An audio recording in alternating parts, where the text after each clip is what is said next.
से हत्या के लिए ही खरीदा गया था।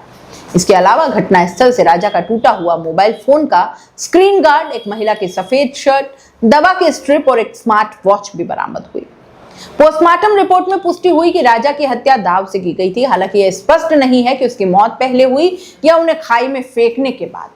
अब एक बात और जो इस केस को और भी रहस्यमय बनाती है वो है स्कूटी की लोकेशन। जो स्कूटी लावारिस हालत में सड़क किनारे खड़ी मिली थी वो जगह घटना स्थल से करीब 25 किलोमीटर दूर थी, यानी जहां राजा की लाश मिली वहां से काफी दूर। पुलिस जांच में यह बात सामने आई है कि घटना वाले दिन वही स्कूटी उस जगह तक गई थी जहां राजा का शव बरामद हुआ और फिर वापस आकर उसे उसी जगह पार्क कर दिया गया जहां से लावारिस मिली थी वो। लेकिन अब तक यह स्पष्ट नहीं हो पाया है कि स्कूटी को वहां लाकर पार्क आखिर किसने किया, क्योंकि राजा की तो मौत हो चुकी थी और सोनम अब तक लापता है।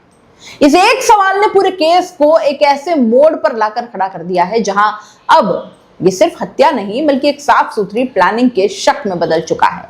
अब एक और बात जिस पर गौर करना जरूरी है वो है सोनम की भूमिका।